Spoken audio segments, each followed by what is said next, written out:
May 1945. All of Europe smells of burnt gunpowder and spilled oil. Along thousands of kilometers of destroyed roads, in factory courtyards with sunken roofs, inside train cars that never reached their destination, lay the remains of the most devastating machinery that industrial history had produced up to that point. Panzer IVs with open hatches and engines still warm. Panthers abandoned in the middle of muddy Central European roads, with their transmissions melted after years of continuous campaigning. Tiger eyes, unable to move not because they had been destroyed, but because there was not a single liter of fuel left in the entire region. According to the most accepted calculations among military historians, Germany manufactured during the conflict more than 46,000 tanks, almost 100,000 planes, and tens of millions of individual weapons. All that arsenal, or what was left of it, awakened in the victors a question that no one knew how to answer. What was to be done now with all of that? The answer was neither simple nor uniform. Each Allied power had its own priorities and its own obsessions. The Americans wanted to dismantle every technically relevant piece and study it in the laboratories on the other side of the Atlantic. The Soviets preferred to directly take the entire factories, the molds, the presses, the lathes, everything that had produced those machines. The British wanted to understand why their tanks kept burning when the Panthers received hits from their own projectiles and survived. The French, who needed to rebuild an army from almost zero, saw in the captured armored vehicles an immediate solution to an urgent problem. And in between, on the edges of that distribution, were Czechoslovakia, Yugoslavia, Poland, and half a dozen more countries, with entire arsenals of German technology waiting to be used, destroyed, or sold to the highest bidder. At the same time, underground at the bottom of rivers and lakes inside sealed mines, another part of the arsenal slept. More than 300,000 tons of ammunition were deliberately sunk in the Baltic Sea. In the tunnels of the Harz Massif, in underground facilities that had operated with slave labor, remained V-2 rockets almost finished that no one had had time to destroy. In the industrial chemical depots of Munich and its surroundings, thousands of tons of nerve agents tabun, sarin were stored, whose existence some Allied officials took months to confirm. The material heritage of the Reich did not disappear on May 8, 1945. It was dispersed, buried, copied, sold, and transformed, and part of it is still there today. The panzer divisions of the Third Reich died before the Reich itself. It was not a dramatic or sudden process. It was a slow, cumulative degradation, almost bureaucratic in its methodology. At the end of April 1945, the internal reports of the Oberkommando des Heeres, the Supreme Command of the German Army, already showed with a disturbing documentary coldness that many armored divisions had less than 15% of their vehicles operational. In some cases, what the organizational chart designated as an armored battalion was equivalent in practice to 3 or 4 scattered tanks, without reliable communications between them, without support infantry, without coordinated artillery. The very concept of the Panzer Division had ceased to have real content. More than half of the vehicles officially registered as in service were immobilized, not by enemy projectiles, but for reasons both banal and devastating. Lack of fuel, absence of trained drivers, accumulated breakdowns that the field workshops could no longer attend to. The doctrine of combined employment tank, mechanized infantry, coordinated artillery, all functioning in unison under a coherent chain of command, had collapsed to the point that in several sectors of the front, a panzer entered combat only if its crew managed to find fuel abandoned by another unit in retreat, or if it could cannibalize parts of the disabled Panther that had been left parked in the backyard of a Czech farm 2 days earlier. In Pomerania, the landscape acquired an almost ghostly dimension. The Eastern Front had consumed practically all available resources in that region for months. The remains of several panzer brigades tried to maintain defensive lines that lacked any real military sense. A panther could appear isolated behind a row of trees, without support infantry, with its crew exhausted after 3 or 4 days, without sleeping more than a few hours. The retreat toward the Oder left roads covered with immobile vehicles. Many were abandoned with hatches open and engines still hot.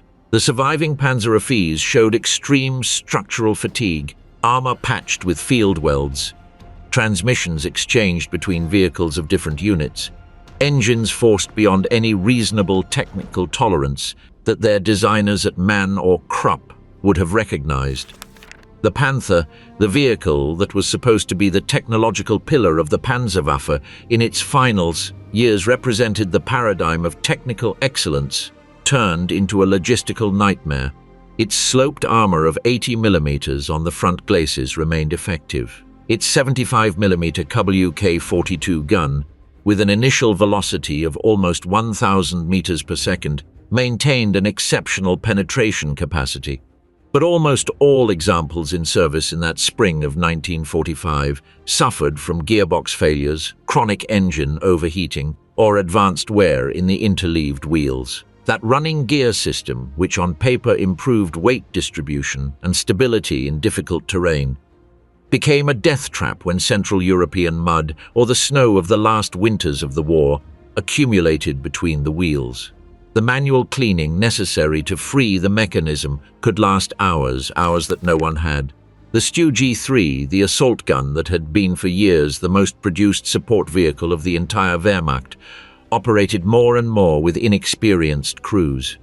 The veterans had fallen during previous campaigns, in the fields of the Dnieper, in the swamps of Belarus, in the vineyards of Normandy. The men who drove those tanks in the spring of 1945 were frequently young men of 17 or 18 years with barely weeks of instruction. The most common mechanical breakdowns included gearbox failures due to the use of incorrect speeds, overheating of Maybach engines due to partial blockage of air intakes, and traction problems in the tracks worn out by kilometers of continuous campaign without adequate maintenance. In Prague, the situation acquired a truly chaotic character in the first days of May. The Czech insurrection broke out when German armored vehicles were still scattered throughout Bohemia, some belonging to formal units of the Wehrmacht and the Waffen-SS, others to improvised groups that mixed soldiers from different corps with military police and rearguard personnel who had never driven a tank. A panzer could pass from German hands to Czech hands in a matter of hours, depending on who controlled a specific intersection or a fuel depot. In the industrial zones of the Prague periphery, Tiger I and Tiger II appeared that had never been intended for urban combat, parked in factory courtyards where exhausted German mechanics had tried to repair them without success for weeks. Their monumental size contrasted brutally with the logistical fragility of the moment. No Tiger II could move without large amounts of fuel, between 2 and 3 liters per kilometer, in difficult terrain that no German supply chain could provide anymore. Many remained immobile after traveling barely a few hundred meters from the workshops. In Vienna, the situation had followed a similar trajectory weeks earlier. The remains of elite armored divisions, especially Panzer Grenadier units with support vehicles, tried to delay the Soviet advance in the suburbs of the city. Small groups of Tiger II and Jagdpanther carried out ambushes of very brief duration, fired 2 or 3 times against the columns of the Red Army, and retreated before becoming isolated. The retreats were as brief as they were desperate because the fuel barely allowed movements of 2 or 3 kilometers. The crews knew that each movement could be the last. In some cases, newly repaired Panthers traveled a few meters before a mechanical failure left them immobile forever, condemning their men to continue the retreat on foot, abandoning the vehicles in the middle of cobbled streets. The Tiger-Rip, the one that had once been the terror of Allied armored vehicles in North Africa, on the Eastern Front, in Italy, was already in 1945 a marginal element. Very few operational examples remained. Most had been exhausted in years of intense combat. The Tiger II, although impressive on paper, lived more on its reputation than on its real influence in combat. With almost 70 tons of weight, an unsustainable fuel consumption and frequent breakdowns, it could only operate when logistical circumstances coincided in an exceptional way, which, in the spring of 1945, was practically never. The Hetzer, on the other hand, represented the other face of German engineering. Small, compact, efficient, relatively easy to maintain. Its low fuel consumption, approximately 1 liter per kilometer in normal terrain, and its mechanical robustness allowed it to survive beyond what any planner at Speer's Ministry of Armaments would have expected. Many Hetzers found in Bohemia at the end of the war were practically intact, which demonstrated with brutal clarity that in wartime weaponry, simplicity, not complexity, was the true key to technical survival. The logistical chain of the Reich had fragmented into a swarm of contradictory messages. There were orders demanding resistance to the last man, and parallel directives authorizing immediate retreats. In the same night, a company commander could receive an instruction to destroy all heavy material, and hours later, another asking to preserve it for an imaginary counterattack. Logistical officers no one longer knew which units were supposed to receive fuel. Those responsible for maintenance were unaware of where the vehicles assigned to their workshops were. Battalion commanders lost contact with their companies because the telephone lines had collapsed and radio operators lacked clear frequencies. In many cases, the crews chose to save their lives by surrendering their vehicles intact to the Allies. The logic was simple. Tanks in good condition awakened technical interest, which increased the chances of safer treatment during surrender. This behavior became especially frequent in the last days of April and the first days of May, when it became clear to any man with eyes that the war was definitively lost. Some Panthers were surrendered with their technical manuals, others with full ammunition and crews willing to explain the operation of the systems. Those vehicles, surrendered without combat, would be exactly the ones that would most interest the Allied technical intelligence teams in the following weeks. When Nazi Germany collapsed, the Allies did not wait for the silence of the cannons to launch their technical recovery operations. They started before, much before. In the United States, teams from what the command formally designated as Ordnance Technical Intelligence of weaponry, moved ahead of combat units to inspect workshops, industrial depots, and factories before regular soldiers had time to tear off souvenirs or destroy what they did not understand. These specialists, trained to recognize valuable components amidst the chaos of a retreat, documented each find with photographs, technical diagrams, and detailed descriptions that were sent by diplomatic pouch to the Central Command. Their mission was double: to secure complete examples of Tiger II, Panther, or specific tank destroyers, and to compile all accessible technical information about their manufacture and maintenance. That included original blueprints, casting molds, stamping dies, technical manuals, and spare parts lists. On occasions, the teams found intact vehicles in improvised hangars, in repair workshops that had stopped in the middle of work, or on railway platforms stationary in the middle of a secondary track. Some Panthers were found with the rubber protectors still on the gun, without visible signs of having participated in any combat. It was the paradoxical result of an industrial production that, until almost the end, continued to manufacture more vehicles than the logistical collapse allowed to put into service. Tanks accumulated in depots because there was no fuel to move them, nor enough crews to drive them. The final objective of the American effort was to transport the captured armored vehicles to the Aberdeen Proving Ground in Maryland. That center for ballistic testing and weaponry analysis would become the main laboratory where panzer engineering would be shredded piece by piece. A Tiger II captured in the Kassel region traveled dismantled in several trains to the port of Antwerp, where it was shipped toward the United States. The transfer process was extraordinarily complex.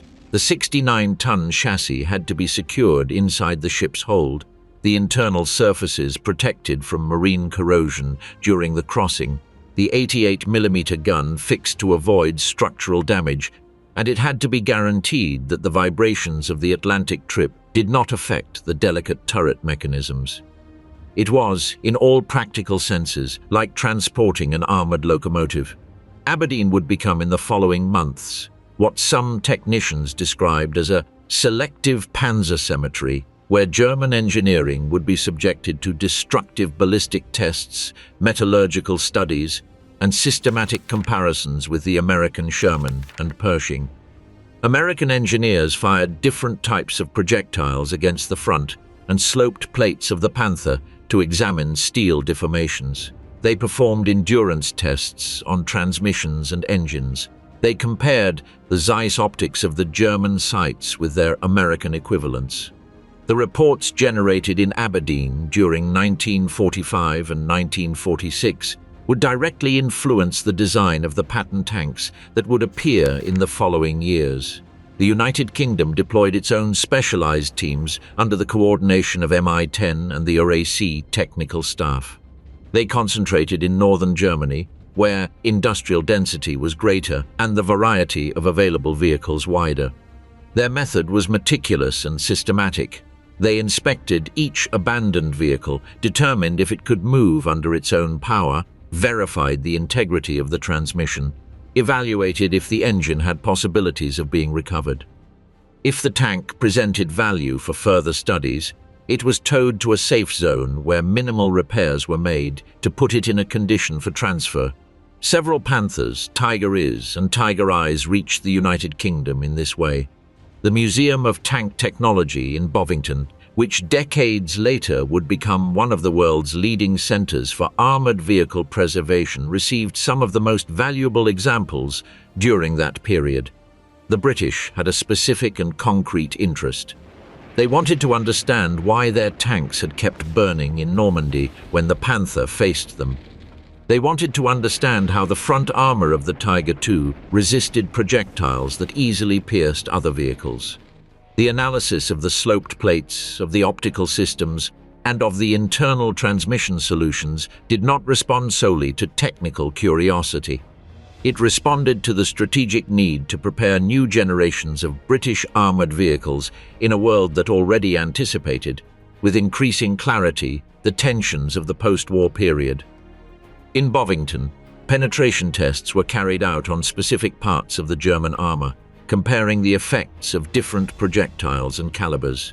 Engineers dismantled transmissions and Maybach engines to analyze step by step the level of mechanical tolerance. Each discovery fed internal reference manuals that would influence the development of the Centurions and their successors. The Soviet Union, which had fought German armored vehicles for 4 years in extreme conditions, operated in the Eastern Zone with its own methodology and, as far as the scale of its operations was concerned, considerably wider than its Western allies. The Trofeie Brigade trophy brigades acted as specialized teams in charge of securing machinery, tools, and technical documentation from the captured facilities. These brigades did not look only for examples of Tiger II or Jagdpanther. They looked for complete machining centers, hydraulic presses, precision welding equipment, everything that had made the production of those machines possible. Soviet attention was particularly concentrated on transmissions, suspension systems, and optics. Although the USSR had developed the T-34, a vehicle of extraordinary effectiveness in Eastern Front conditions, its engineers internally recognized that certain characteristics of the Panther and the Jagdpanther represented advances that had to be understood for the design of future tanks. Kubinka, the main Soviet armored testing center, was filled with captured Tiger IIs, some almost intact, others damaged but still functional for ballistic and mechanical experiments. The Soviet testing methodology was notoriously more aggressive than the Anglo-American one. Projectiles of 100 and 122 millimeters were repeatedly fired against the front plates to study the exact fracture pattern of the steel. The vehicles often became useless after a few hours of testing, but the data obtained were considered more valuable than the preservation of the examples. In Nuremberg, the man plant responsible for the design and main production of the Panther became a priority target for American teams. It was not just about securing buildings. The turret casting molds, the armor rolling machines, and the files with technical diagrams had a value that no amount of dollars could precisely quantify. In Kassel, The Henschel factory, where the Tiger IIs had been assembled, was an objective that both British and Americans wished to inspect urgently. The partially ruined structure of the complex hid sections still usable, parts of assembly lines, turret alignment tools, running gear sections, and even in some cases prototypes that had not reached completion. In Austria, the Nibelungen work plant dedicated to the Panzer IV in its final phase was captured practically intact.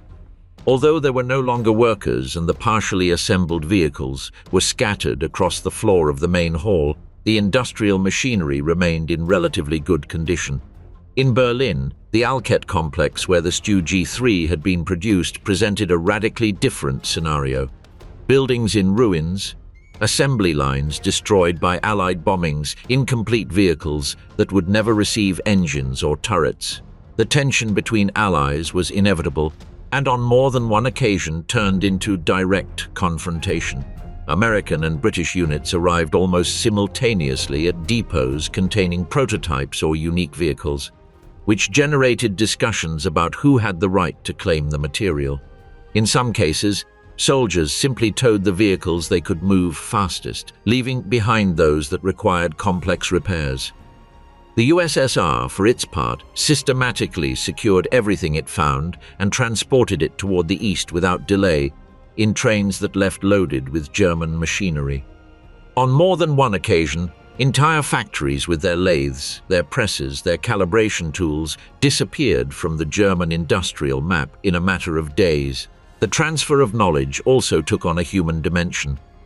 As the powers occupied factories, workshops, and testing centers, they began to interrogate and temporarily recruit German engineers.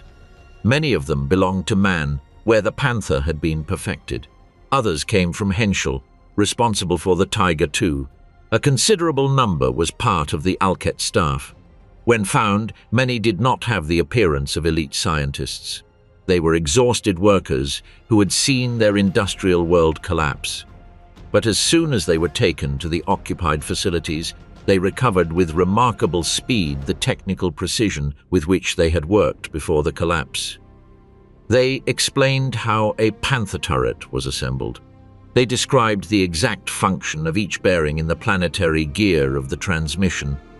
They detailed the manufacturing process of the sloped armor, the exact composition of the steel, the rolling temperatures, the heat treatments, the variations that appeared when batches of raw material from 1944 and 1945 arrived with irregular qualities due to supply problems. Another subject of extreme interest for Allied technicians was German optics. Zeiss sights and telescopic sights of the tanks had acquired a reputation that was confirmed in each analysis. The purity of the glass, the extraordinarily fine polishing of the lenses, the internal alignment through hand-calibrated mechanisms, the robustness of the metallic supports that absorbed the vibrations of the shot. In Aberdeen, in Bovington, and in Kubinka, these characteristics began to be studied to integrate them into later Cold War developments. Optics were not simply aiming accessories. They were, in real combat conditions, the difference between a first shot that hit and one that required successive corrections while the enemy had already repositioned. When the captured vehicles finally reached the proving grounds, a radically different stage began. In Aberdeen, dismantled Panthers, semi-destroyed Tiger IIs, and German tank destroyers coexisted lined up next to Shermans and Pershings. Each piece was a data point, each failure recorded, a lesson for the armored vehicles of the future. Destroying thousands of tons of armored vehicles throughout Europe was not a task that could be done with elegance. When the Allies finished extracting the technical information they needed and ensured that the vehicles not selected for study could not be used in any imaginable war scenario, the most routine and at the same time most monumental phase of the process began: the systematic elimination of all German armored material. The decisions of the Allied Control Council, the four-party body that governed the military affairs of occupied Germany, established between 1945 and 1948 a framework of absolutely total demilitarization. Germany, in any of its occupation zones, could not have or produce tanks under any circumstances. It was a prohibition without exceptions and with an immediate execution date. The logic that guided these measures was that of the most recent historical learning. The Allies had watched in the front row how, after the First World War, Germany had rebuilt its military power from hidden structures, scattered engineers, and clandestine projects camouflaged under civilian institutions, the police, sports associations, aviation clubs. That mistake could not be repeated. The images of panzer columns advancing through the Low Countries, through France, through the Soviet steppes between 1939 and 1941 were too fresh in the institutional memory of the Allied commands to leave any breach open. A semi-buried chassis, a turret without a gun, an engine stored in a barn. Any of those pieces could become, in the clandestine workshops of a hypothetical and revanchist Germany, a component of something dangerous. The destruction took multiple forms depending on the region, the available resources, and the political urgency of the moment. In large urban centers, where panzers had been left scattered in depots, railway yards, and semi-demolished hangars, industrial crushing and smelting processes were organized. Mechanical cutting teams dismantled the vehicles layer by layer. First, the turrets were removed, then the armor plates. Finally, the chassis were sectioned into manageable blocks that could be transported to smelting furnaces. There, the remains of Panther, Tiger, Jagdpanther, and Stu-G were transformed into molten steel that would later be used to manufacture tools, urban reconstruction beams, and post-war industrial parts. German metal that one day had been molded to resist impacts from 76-meter projectiles became raw material for factories producing agricultural machinery or window frames for the housing blocks that Europe needed to build urgently. In rural areas, destruction took on a less technical and more pragmatic character. The order to eliminate vehicles was fulfilled by pushing them into ravines, throwing them into rivers, or burying them in deep pits that were covered with earth and debris. Some tanks were deliberately sunk in lakes and reservoirs, with the idea that they would never be recovered again. The image of a panther slowly falling into the water, dragged by an Allied tractor, had very little of the ceremonial. It was simply the fulfillment of an administrative mandate in certain areas of Austria and Czechoslovakia, where the infrastructure was too damaged to allow an orderly industrial process. The Allies resorted to dynamite. Charges were placed at critical points of the chassis and detonated to completely deform the armor plates and collapse the internal structures. The explosion raised clouds of dust and metallic fragments that fell like rain on uncultivated fields. What remained after the detonation was not a tank. It was a shapeless mass of twisted steel that could not operate again under any circumstances. Controlled fires were also part of the repertoire. In depots where dozens of damaged vehicles accumulated, fuel was sprayed and the armored vehicles were set on fire, letting extreme temperatures deform the steel and destroy the internal mechanisms. This method was especially common with vehicles that had suffered severe damage or that kept ammunition in their compartments. The spontaneous detonation of stored projectiles accelerated the destruction and reduced the risk of later handling. In abandoned hangars, Panzers and Tigers seemed like ghostly silhouettes in the middle of a fire that erased all technical memory with an efficiency that the Allies considered satisfactory. In Czechoslovakia, the depots were particularly voluminous. After the Prague Uprising and the capture of the German armored remnants in Bohemia, hundreds of Panther, Hetzer, Stu-3 and Panzer IV were gathered in open areas where Soviet teams supervised their elimination. Some vehicles were in better condition than others.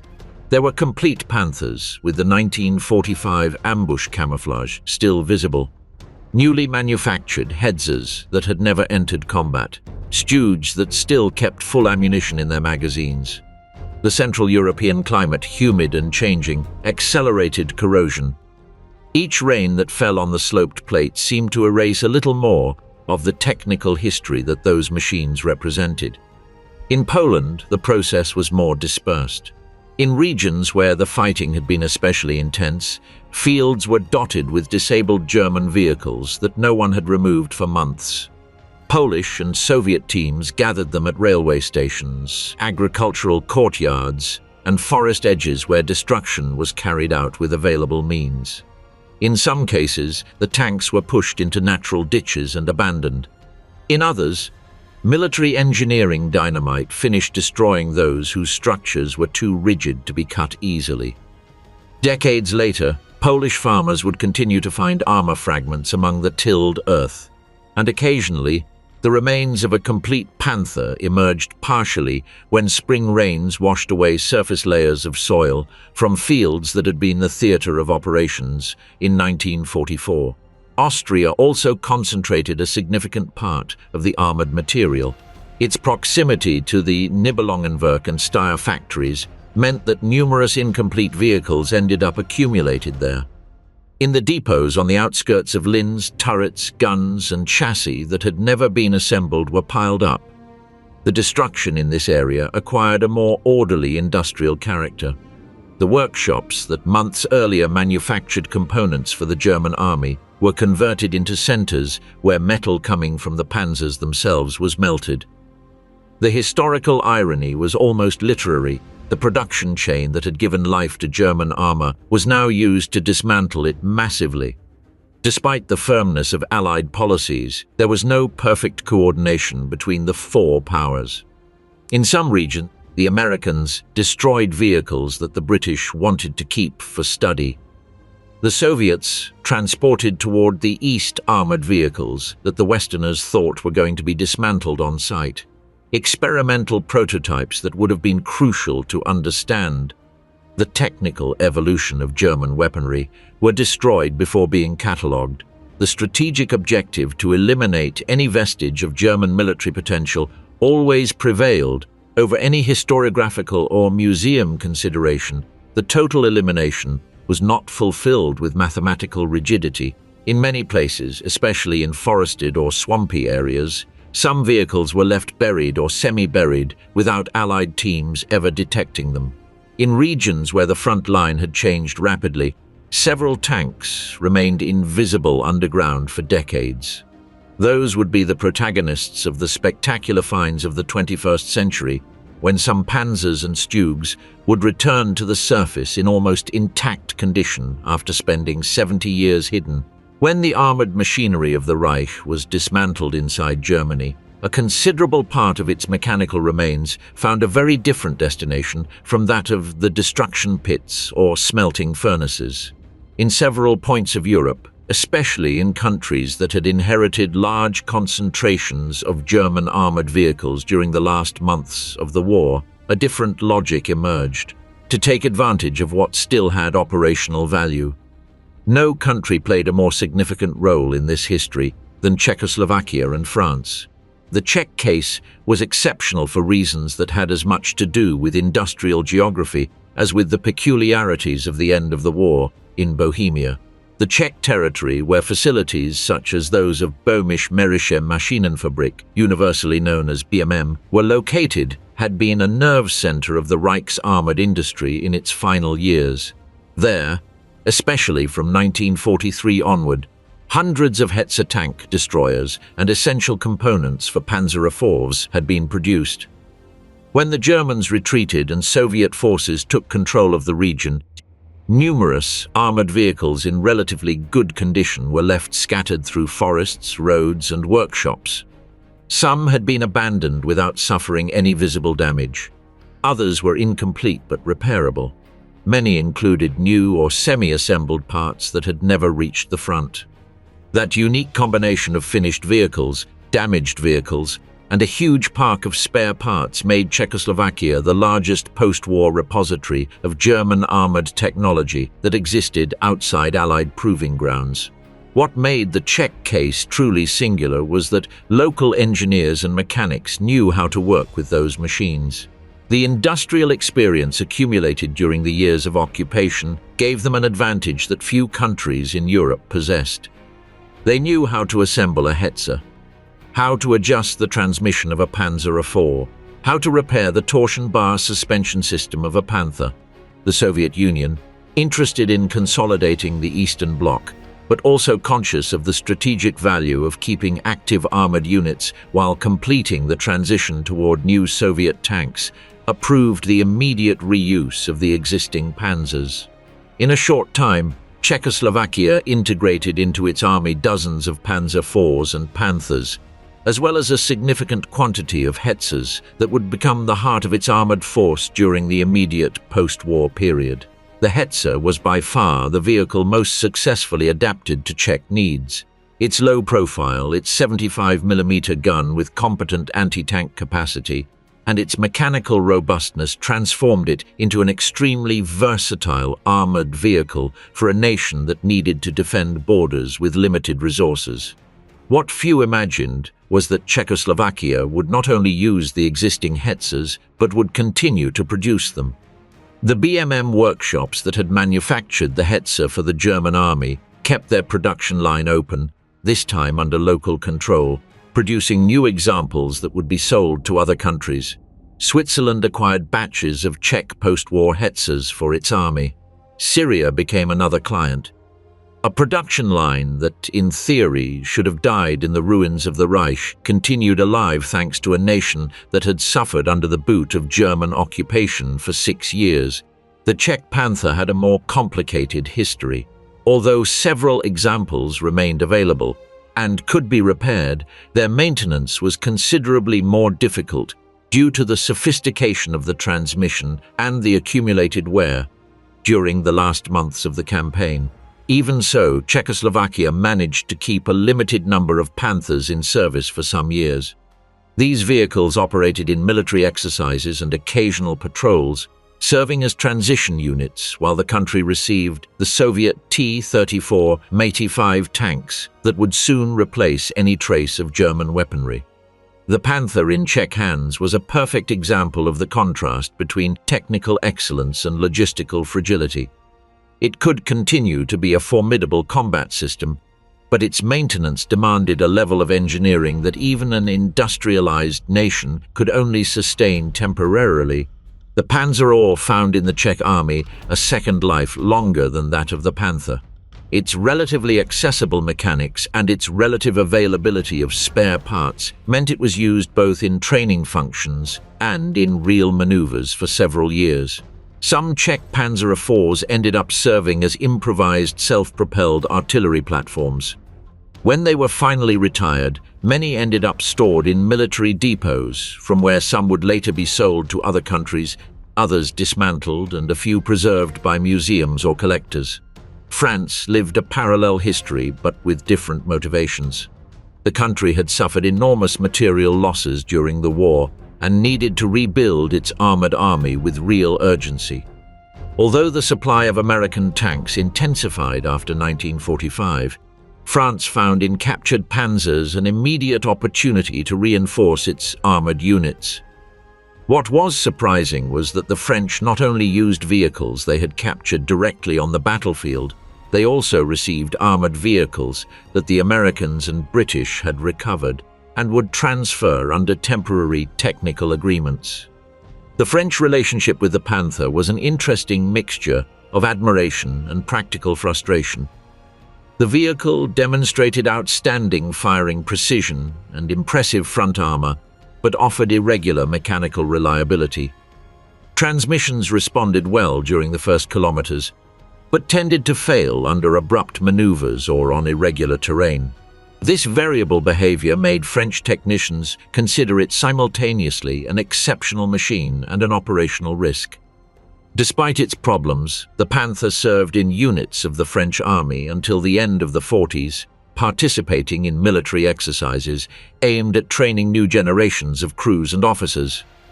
Its last prominent participation occurred in comparative tests that included contemporary French and American tanks. After those studies, France concluded that its future should be oriented toward vehicles that were simpler to maintain. The final withdrawal of French Panthers occurred toward 1949. Yugoslavia offered another scenario of mechanical paradoxes. The country had witnessed extraordinarily violent fighting between partisans, Ustaše, Chetniks, Germans, and Italians. At the end of the war, dozens of Stu-G2IIs and Panzer IVs were left scattered throughout the territory, some intact, others damaged, many abandoned in positions that had ceased to have military sense during the last days of the German retreat. The new Yugoslav state, led by Tito, saw in these armored vehicles an immediate opportunity to strengthen its armored forces without depending exclusively on Soviet equipment, with which relations were starting to get complicated. Yugoslav military workshop brigades managed to bring back to life vehicles that had been abandoned on forest roads, on riverbanks, or inside barns where their crews had tried to hide them. Photographs from the end of the 40s show Panzer IVs parading in Belgrade, still retaining their characteristic angular lines, the side skirts, and the turret that had defined German medium tanks since 1942. In Bulgaria and Romania, history followed a parallel path marked by brevity. Both countries, initially allies of the Axis and later incorporated into the Soviet bloc, inherited German armored vehicles that had been in service during the war. Romanian Panzer IVs had participated in the Eastern Campaign until Romania changed sides in August 1944. After the war, some of them were kept temporarily in service before being replaced by Soviet material. Bulgaria kept captured Stu-G2IIs in training and internal defense roles for a few years. And then there was Syria. The presence of Panzer IVs in the Middle East is one of the most unusual and unexpected chapters of all this history. During the decade of the 50s, Syria sought to strengthen its army in a regional context marked by internal tensions and border conflicts, and the acquisition of modern armored material was expensive and politically complicated. Czechoslovakia, which still preserved a part of its Panzer IVs, found in Syria a willing buyer. German Panzer IVs, modified or repaired in Czech workshops, traveled toward a geopolitical scenario completely alien to their industrial origin. These vehicles operated in the Golan Heights, patrolling borders and occupying defensive positions in an arid terrain radically different from the Central European plains for which they had been designed. Some of them participated in the clashes prior to the Six-Day War of June 1967.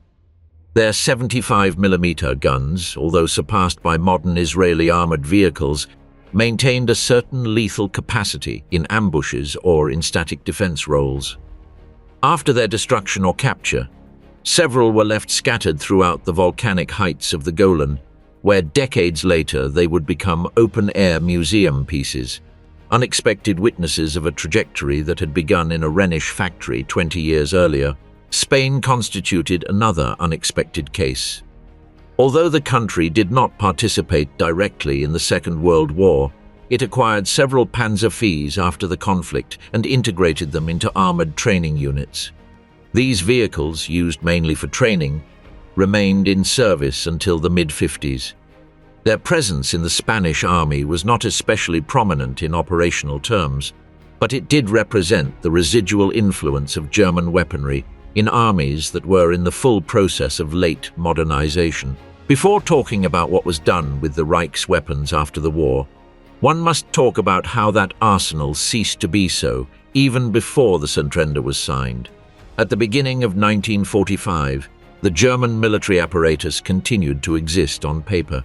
Organizational charts had not been dissolved. Ministries continued to issue orders. Production figures continued to be recorded in reports sent to the Reichsministerium für Rüstung und Kriegsproduktion, Albert Speer's ministry data, that had less and less relation to the reality on the ground. What had collapsed was not the bureaucracy. It was the physical base on which everything rested. The German war industry depended on an extraordinarily precise supply network that included coal from the Ruhr and Silesia basins, steel from the blast furnaces of Bochum and Essen, electricity from a grid that bombings had been systematically degrading, railway transport to move raw materials and finished products, and specialized labor that no longer existed in the necessary quantities. At the end of 1944, none of those elements was guaranteed. The coal mines operated intermittently. The blast furnaces functioned at 40 or 50% of their capacity. Power plants suffered constant outages. The steel production that had sustained the entire armament effort for 5 years fell abruptly. Without steel, guns, armor, or vehicle structures could not be manufactured. The stocks accumulated during previous years were quickly consumed and could not be replenished. The railway system was the critical node of the entire logistical process, and Allied bombings had attacked it with increasing precision since the summer of 1944. The transport plan of the Allied aviation campaign did not seek to destroy factories that could be rebuilt, but to cut the nodes of the railway network that connected factories to each other and to the front. Repair workshops destroyed, locomotive depots disabled, bridges over the Rhine and the Meuse cut. Wagons loaded with parts were immobilized for days or weeks at secondary stations without possibility of continuing. In many cases, materials never reached the assembly plants, where they were to be transformed into weapons. Labor further aggravated the situation. Millions of workers had been recruited for the front.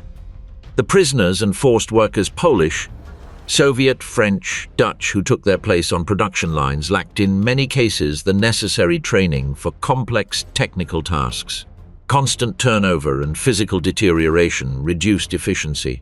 Even when machines kept working, the number of defective parts increased, tolerances widened. The quality standards that in 1940 had been considered non-negotiable were relaxed in 1945 to the point of irrelevance. In the last months of the war, authorities tried to maintain an appearance of control. Ministries were reorganized. Production targets were announced that no longer had any relation to reality. The production of tanks, planes, and heavy artillery dropped to levels that did not allow for military operations of any scale to be sustained. At the same time, decisions were taken to destroy part of the arsenal itself. Faced with the enemy advance, orders were given to disable facilities, blow up depots, and sabotage equipment that could not be evacuated. These actions did not respond to any coherent strategy of conservation, but to the attempt to prevent the material from falling intact into enemy hands.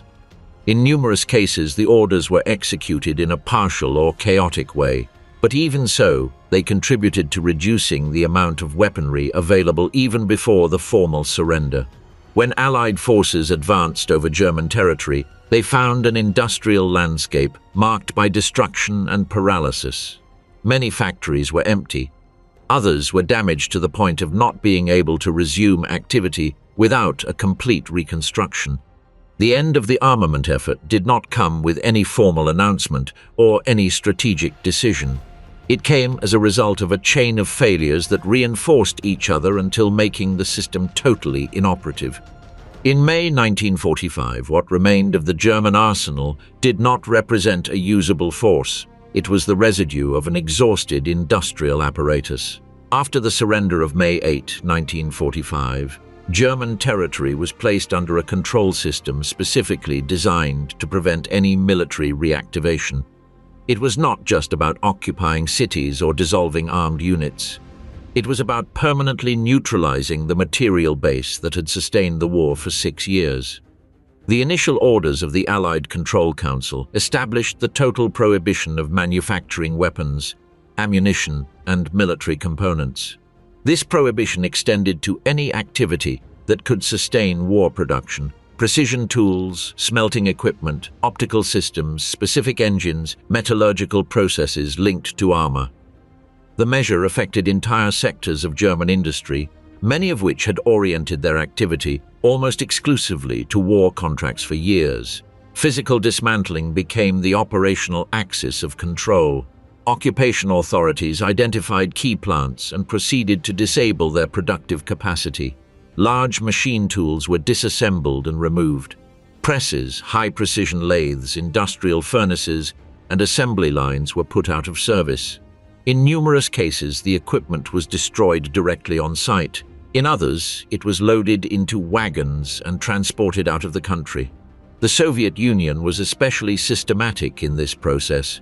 Entire factories disappeared from the German industrial map in a matter of weeks, their machines traveling toward the east to be reinstalled in the interior of the USSR. In entire regions, the removal of machinery profoundly altered the productive fabric for years. The seizure of existing material followed systematic procedures. Depots, arsenals, and workshops were inspected one by one. Finished weapons rifles, machine guns, artillery pieces, stored ammunition were registered and removed from German control. The logistics of that seizure demanded extensive administration. The volume of material was such that its removal could not be completed in a few weeks. Inventories were organized, warehouses were sealed, custodies were established to prevent unauthorized access. Where immediate transport was not possible, it was decided to immobilize the material until its later removal or destruction. The measures were not limited to objects. They also affected people. Technicians, engineers, and executives linked to military production were identified and subjected to restrictions. Many were temporarily set aside from functions related to weaponry or sensitive machinery. Technical knowledge was treated as a strategic resource that had to be controlled exactly like factories and equipment. Without those structures and without those people, any attempt to reactivate production would simultaneously lack a legal framework, physical means, and technical capacity. Differences between occupation zones influenced the application of these policies. In the American zone, control was combined with industrial reconversion plans towards civilian uses under strict supervision. In the Soviet zone, dismantling was more direct and total. In the French zone, the least documented of the process, the application was unequal and frequently determined by the immediate reconstruction needs of France itself. The result in all cases was the definitive loss of German control over its means of military production. 3 million light weapons were classified and destroyed during the first months, but thousands of pieces remained stored in hangars or basements. In rural areas, civilians found rifles and grenades hidden by soldiers in retreat. Many of those finds ended up in private hands, feeding a black market that persisted during the first years of the post-war period. A market that the work of historian Giles MacDonough on the Allied occupation after the Reich, published in 2007, describes in shattering detail. The disintegration of German state structures created a vacuum in which weaponry and looting circulated in an almost uncontrolled way in 1945 and 1946. Captured weaponry was valuable, but the knowledge that had created it was, in the opinion of all Allied powers, incomparably more valuable still. The end of the war left thousands of German scientists, engineers, and technicians without structure, without employment, and, in many cases, without a verified name or documented history. Many of them were responsible for the most advanced projects of the regime. In the midst of general collapse, the winning powers quickly understood that future technological and military supremacy did not depend on the number of soldiers, nor on the extent of controlled territory, but on the technical and scientific knowledge that had allowed Germany to develop, in barely 5 years, completely unprecedented weapons. From the first days of the occupation, American, British, and Soviet military teams advanced with precise lists of persons and laboratories to locate. Each side tried to arrive first. In abandoned or semi-demolished facilities, piles of blueprints, rocket parts, encrypted files, boxes with incomplete experiments appeared. Many scientists surrendered voluntarily, aware that working for the victors could be the only way to survive and avoid a judicial process. The program that the Americans organized, known officially as Joint Intelligence Objectives Agency, and later popularized under the name Operation Paperclip, began informally in 1945. Its purpose was to transfer the most valuable specialists to North American territory, even if their political record made them natural candidates to be excluded from any collaboration. The priority was their knowledge, not their history. In a short time, lists with hundreds of names were drawn up: physicists, aeronautical engineers, propulsion specialists, doctors, chemists, many of them with direct links to the apparatus of the Nazi regime. The plan grew to include more than 1,600 people and their families. The rules that prohibited employing members of the Nazi Party or paramilitary organizations were softened or directly ignored when those involved had sufficient technical utility. Engineers linked to the development of rockets, chemists who had worked on toxic weaponry, and doctors who had participated in experiments in concentration camps were recruited without publicity or effective political review process. The security reports that warned about their backgrounds were modified or filed away so as not to hinder the transfers. Internal justifications appealed to the imminent rivalry with the Soviet Union, which was already taking shape with increasing clarity as the new strategic threat. In that climate, ethical limits shifted in favor of urgency. The Soviets applied a similar method, but with less euphemism. Entire teams of specialists were moved toward the east with their families, and, in many cases, with complete laboratories. In a matter of months, hundreds of German scientists were working for Soviet programs in rockets, aviation, and advanced chemistry. The propulsion engineers who had worked at Peenemünde were now in facilities near Moscow, recreating under Soviet supervision the same experiments they had performed for the Reich. Competition between the blocs became evident before anything called the Cold War formally existed. On the Baltic coast, between dunes, marshes, and pine forests, one of the most secret facilities of the Second World War was built starting in 1936. In Peenemünde, on the island of Usedom, hundreds of engineers, technicians, and soldiers worked on a project that would simultaneously change the history of war and science. The place was, from the outside, isolated and nondescript terrain. In a few years, it was transformed into a complex with more than 500 buildings, landing strips, underground test tunnels, and combustion banks capable of withstanding temperatures exceeding 2,000 degrees Celsius. Its goal was to turn into reality an idea that seemed like science fiction. A long-range rocket capable of traveling faster than sound and destroying targets hundreds of kilometers away. The development began with a small group of young engineers fascinated by astronautics. They dreamed of space. The army saw in them a military opportunity. Under increasing military supervision, the team designed liquid fuel engines of progressively greater thrust. The first models barely rose a few meters before exploding, but each failure served to adjust valves, pressures, and mixture proportions. Over time, they managed to stabilize engines that exceeded 25 tons of thrust, enough to launch a load of 1 ton to hundreds of kilometers of distance. Peenemünde had its own electricity network, metallurgical workshops, materials laboratories, weather stations. More than 3,000 people worked there daily. Each department was specialized in a different aspect: flight control, combustion, structures, aerodynamics, gyroscopic systems. Tests multiplied week by week. In the testing grounds, rockets of different sizes were launched, each one numbered and documented with calculations performed by hand or with slide rules. Data were stored in thousands of sheets that occupied entire rooms. The tests of October 1942 marked the first recognizable major success.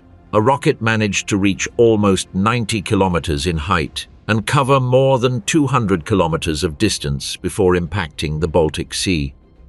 For the first time in history, a human artifact had touched the edge of space. Military observers present understood that they were before a completely new weapon, impossible to intercept.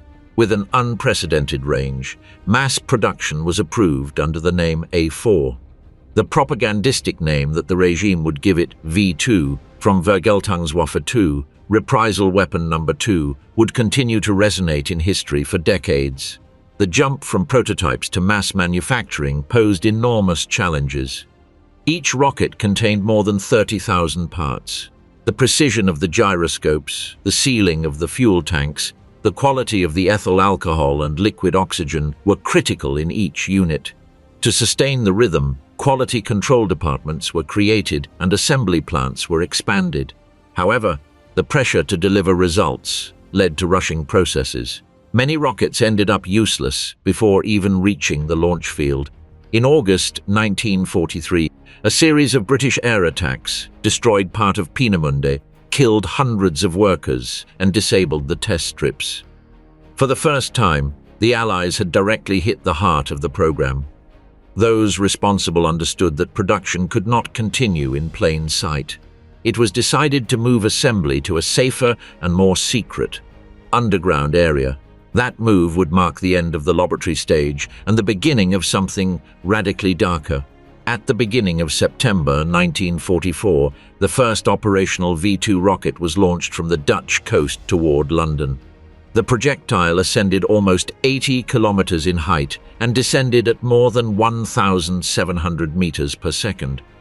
No anti-aircraft battery could intercept it. No radar could give warning with enough time for civilians to take refuge. The impact opened a crater of several meters in Chiswick, west of London. 2 people died. The era of supersonic weapons had been born. The launch system required complex and itinerant logistics. Each firing unit had specific tanker trucks for the liquid oxygen, which had to be kept at less than 183 degrees below zero, emergency generators for the guidance systems, and mobile cranes for the erection of the rocket. Preparing a shot could take more than 6 hours. Teams moved constantly between shots to avoid Allied bombings. In muddy fields under autumn Dutch rain or winter snow, technicians placed the rockets on mobile platforms and calculated trajectories with optical instruments. The margin of error was wide. Many missiles deviated dozens of kilometers from the intended target. During the following months, more than 3,000 V-2 rockets were launched. About half failed during flight or did not reach their target. Those that impacted caused around 9,000 deaths and tens of thousands of injuries, mainly in London, Antwerp, and Liege. The figures were lower than those produced by Allied bombings over Germany in the same period. But the psychological effect was different, and for those who lived through it, devastating. There were no warning sirens. There was no time to take refuge. The sound of the explosion arrived after the destruction because the projectile traveled faster than the sound waves it produced itself. British reports described the impact as simultaneous silence and fire. In March 1945, engineers received the order to evacuate the remains of the program. The last V-2s were launched from northwest Germany in the first days of April. When American forces reached Nordhausen and secured Mittelwerk, they confirmed the magnitude of the underground complex and of the technological material that had not been able to be destroyed. On the walls of the tunnels, technical diagrams and calibration tables still hung. Intelligence reports classified the find as the most important technological booty of the war. In the following days, specialized teams including Colonel Holger Toftoy and Major James Hamill of the American Navy began to dismantle the projectiles and pack components for transfer. In less than a month, hundreds of tons of material were sent by train and ship to North American laboratories. The Soviets, who controlled the eastern sector, carried out similar operations in the facilities that remained in their zone. In some cases, units from both sides found themselves a few kilometers apart, looking for exactly the same objects, which generated tensions that prefigured the division to come. In the proving grounds of White Sands, in New Mexico, North American engineers, among them Wernher von Braun himself and several of his main collaborators, transferred under the terms of Operation Paperclip, reconstructed the rockets with original captured parts. Between 1946 and 1951, more than 60 experimental launches were performed. Each one contributed data on flight control, combustion, and atmospheric stability that American missile programs absorbed directly. Technical manuals retained the original German names and measurements. The results allowed for the development of the first American operational guided missile, and laid the foundations for what decades later would carry the Apollo astronauts to the moon. In the Soviet Union, experiments followed a parallel path under the supervision of Sergei Korolev, who decades later would be the main architect of the Soviet space program. German technicians transferred to Soviet facilities worked under strict surveillance, but with access to adequate laboratories. In a few years, tests with models derived from the V-2 culminated in the first Soviet medium-range missiles. From that common origin, the same blueprints, the same propulsion principles, the same trajectory calculations would be born the two rocket traditions that would dispute space hegemony for half a century. The end of the war did not leave a country simply defeated. It left a territory sown with danger. In the final months of 1944 and the first months of 1945, while cities burned under Allied bombings and fronts collapsed, German leaders applied destruction orders intended to erase the traces of the war effort, or, at least, deny the booty to the enemy. Thousands of factories were disabled. Entire ammunition depots were blown up. Tons of weaponry ended up buried under rubble, sunk in rivers and lakes, or thrown to the bottom of the sea. Destruction instructions were transmitted in the middle of administrative chaos that made it impossible to execute them with coherence. Regional commands received contradictory orders. Some were to preserve basic services. Others were to raise everything that could be useful to the enemy. In industrial basins, local bosses ordered the flooding of tunnels, blocking of accesses, and hiding of machinery in abandoned mines. The disintegration of the German state turned each arms depot into an autonomous problem, without central coordination or effective control. In the Baltic ports, the Kriegsmarine deliberately sunk ships loaded with torpedoes, mines, and drums of toxic substances. In the Baltic Sea and the North Sea, more than 300,000 tons of ammunition were thrown, including a significant amount of chemical weapons to prevent their capture. Artillery projectiles, aerial bombs, containers of mustard gas, naval mines. For years, Baltic fishermen continued to find in their nets projectiles, grenades, and corroded containers containing substances that remained deadly. The problem became a silent ecological threat that international organizations would continue to document decades later. Reports from Allied authorities mentioned hundreds of hidden depots on land. In salt mines in central and southern Germany, metallic containers with poisonous gases were discovered, tabun and sarin, the two nerve agents that Professor Gerhard Schrader's laboratories had developed in the 30s, and that the Reich had produced in industrial quantities without ever employing them on the Western Front, for fear of Allied chemical retaliation. The Dyenfurth mines in Silesia, which had been left in the Soviet advancement zone, and the Gendorf facilities in Bavaria, were partially sealed and guarded by Allied troops. It was estimated that in those facilities alone, more than 12,000 tons of nerve agents had been produced, part of which could never be accurately tracked. Many arsenals remained unrecorded for years. In 1947, thousands of tons of unexploded bombs were still being recovered in destroyed cities. Specialized deactivation teams worked among unstable ruins and collapsed depots. It was calculated that for each block of buildings demolished in reconstruction works, an average of 5 or more unexploded projectiles appeared. In Berlin, Hamburg, and Essen, permanent deactivation units were established, but the pace of work did not reach to cover even a fraction of what had been left buried. Urban reconstruction coexisted with accidental explosions that periodically reminded that the war had not entirely ended. In Lake Toplitz, in the mountains of the Austrian Salzkammergut, military divers found after the war sealed metallic chests containing classified documents, small arms, and large quantities of counterfeit pounds sterling produced by the counterfeiting program Operation Bernhard, in which Jewish prisoners from the Mauthausen concentration camp had been forced to work as printers. In other Austrian and Bavarian reservoirs, ammunition boxes sealed with tar, containers of incomplete prototypes, and documentary material that never came to be fully catalogued were found. The chemical material was the most problematic of all. Large barrels with mustard gas residues and other agents were buried in rural areas or covered with cement in industrial properties. During the occupation, Allied technicians tried to locate and destroy those containers, but much of the records had been lost during the chaos of the end of the war. In some cases, inhabitants of neighboring villages were completely unaware of what was under their lands. Decades later, Agricultural excavations and public works would continue to find oxidized barrels that exhaled toxic gases when pierced by mechanical shovels.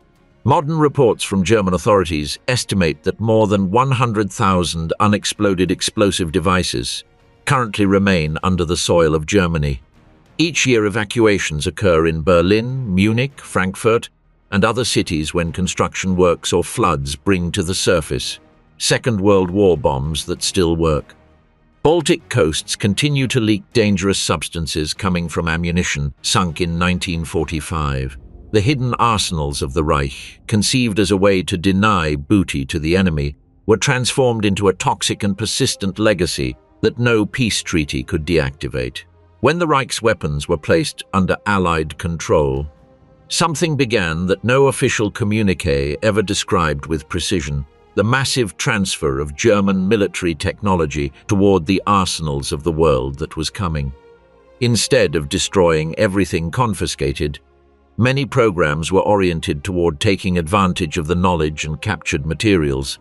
Rockets, jet engines, automatic weapons, optical engineering, and specialized metallurgy were seen as resources of a value that far surpassed any political consideration.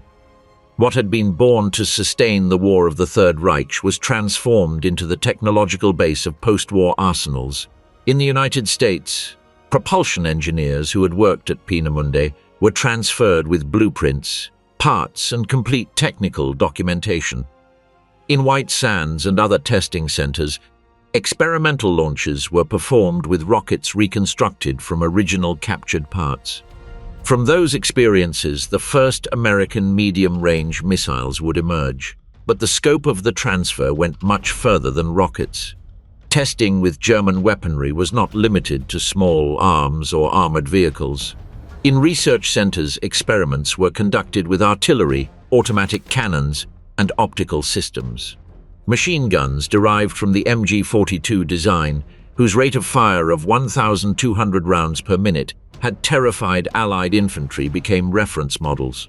The MG-42 was directly copied and renamed, and versions derived from that design remain standard weapons in armies worldwide until today. The MP-40 submachine gun was analyzed in detail by British technicians from the Royal Armament Research and Development Establishment. Several of its mechanical solutions, the simplification of the firing mechanism, controlled free recoil, production by cold stamping that reduced manufacturing costs, influenced the development of British post-war models, including the improved Sten and its successors. France, which had to rebuild its army almost from zero, found in German material an immediate starting base. Thousands of Carabiner 98K rifles, MP-40 submachine guns, and MG-34 and MG-42 machine guns captured were redistributed among French armed forces. In national armament workshops, parts of German origin were adapted to French calibers and components from different origins were combined. Some factories incorporated confiscated machinery and patents to resume production. Several weapons manufactured in France during the 50s retained internal mechanisms almost identical to the German originals, simply redesigned to adapt to standard NATO calibers. German industrial production methods were studied as examples of series efficiency. Allied engineers compiled thousands of blueprints and manuals describing series manufacturing processes developed under the pressure of war. That documentation allowed for the modernization of factories and optimization of weaponry production.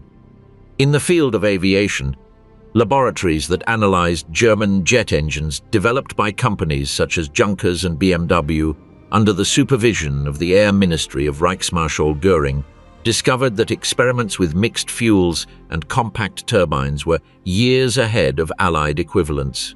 Tests with those engines gave rise to the first national jet propulsion programs in France, the United Kingdom, and the United States. Knowledge on military optics also left a lasting mark. Sighting systems of German tanks, sights of Luftwaffe aviators, and navigation instruments of Kriegsmarine submarines were dismantled, copied, and improved. Optical companies from Jena that remained in the Soviet zone after the division of Germany were literally transferred. Their technicians and production instruments traveled east and west. German optical technology that was not directly reproduced was studied to establish industrial standards for the next generation. More than 500,000 German patents were transferred to foreign laboratories during the occupation process, according to Allied records. From those ideas emerged electronic components, heat-resistant materials, optical systems, and welding techniques that would become essential in 20th century industry. What was once a war effort ended up integrating into the technological base of the modern world without most of the population ever knowing it. Although the vast majority of panzers was destroyed or disappeared between 1945 and 1950, a tiny fraction managed to survive long enough to be rescued, preserved, or restored decades later. Among all the German armored vehicles that currently exist, none possesses a more emblematic presence than the Tiger I from Bovington, known as number 131. It is the only completely operational Tiger I in the world, which makes it a living and occasionally noisy vestige of German engineering from the Second World War. Its capture in Tunisia in April 1943 allowed it to survive the fate that awaited almost all other Tigers: destruction in combat or post-war disintegration. Its restoration was a monumental technical effort that required reconstructing internal parts with a combination of original components, parts manufactured by hand following original blueprints, and creative solutions that respected the mechanics of the vehicle. When the 131 starts its Maybach HL 230 engine in public demonstrations at Bovington, the sound it produces belongs to another time. The Panther is, by far, the most numerous survivor among the advanced models. Its presence in museums extends from the Musée des Blendes in Saumur to the Musée Royal de l'Armée in Brussels, passing through Bovington and several private European collections. The interesting thing about the Panther is the variety of states in which it is preserved. Some are completely restored and can move. Others show combat wear with real impact marks frozen in the steel. A few are kept in their original post-war condition, with worn paint and visible traces of prolonged use. France, which operated Panthers after the war, preserved enough spare parts to allow for partial restorations in later decades, which explains why these vehicles are relatively more abundant in museums than other heavy German armored vehicles. The Panzer IV and the Stu G3 also have a significant presence in museums across Europe and the Middle East. Their prolonged operational life in countries such as Czechoslovakia, Yugoslavia, Syria, Finland, and Spain allowed several examples to survive post-war mass destruction. In Finland, one of the best-known examples of Stu G3 is preserved, a witness to its use in the Finnish army during the post-war period. In Israel, tanks that fought in the Golan in 1967, some of them Panzer IVs of Czech origin, are exhibited at the Latran Armored Museum. The most fascinating aspect of surviving panzers is not in their static exhibits, but in the recovery stories that pulled them from the underground or from the watery depths where they remained hidden for decades. One of the most documented finds occurred in 2006, when a panther was extracted from a lake in Poland. Submerged for almost 6 decades, the vehicle emerged covered in sediment, algae, and mud, but maintained in a surprising state of preservation numerous internal components. Cold and stagnant water had preserved metallic parts, ammunition, and mechanical elements that would have completely disappeared had they been exposed to the air during that time. Other similar finds have occurred in Belarus, Ukraine, and the Baltic countries, where swamps and forests have swallowed entire vehicles during the fighting on the Eastern Front. Recovery teams combining archaeological methodology with heavy engineering machinery used military cranes to extract armored vehicles buried under layers of mud that had acted as time capsules. Upon being lifted, many showed clearly visible combat damage, impacts frozen in the steel, deformed turrets, hulls pierced by projectiles that had ended the lives of their crews decades ago. The most ambitious restorations have focused on heavy vehicles. Returning a Panther to operational status implies reconstructing a transmission, that, even in wartime, tended to fail under prolonged stress. It demands replicating internal parts that have not been manufactured since 1945. Manufacturing bearings and gears according to tolerances that today are not applied in any series production, and reconstructing Maybach engines that by their size and specific design require tools and knowledge that exist only in a handful of specialized workshops in the world. Some private collectors, especially in the United Kingdom and Germany, have invested sums equivalent to the price of a light aircraft to get a Panther to travel a few hundred meters under its own power. As original examples have become increasingly scarce and expensive, a parallel industry has emerged: the construction of functional replicas. Specialized European companies manufacture Panzers and Tigers in versions that, without being identical to the original, reproduce with remarkable fidelity the external dimensions, the movement of the turret, and the sound of modified engines. These replicas are used in cinematic shoots. The movie Fury from 2014, starring Brad Pitt, used one of the few original operational Tiger is in the world, precisely the 131 from Bovington, along with replicas of other models and in historical reenactments that allow for the visualization with precision of the real proportions of these machines without putting at risk the fragile original survivors. The technical legacy of the Panzer also persists in contemporary studies that go much further than restoration or exhibition. Researchers in metallurgy and ballistics continue analyzing original components to understand the composition of German rolled steel, welding methods, and the geometry of sloped armor. The influence of the Panther on global tank design was so deep and so immediate that it can be traced directly in the Soviet T-54, in the British Centurion, and in the American Pattons of the 50s. Sloped armor, the high initial velocity gun, the compact arrangement of internal systems, all that began, in its modern form, on the design boards of Mann and Henschel in Kassel.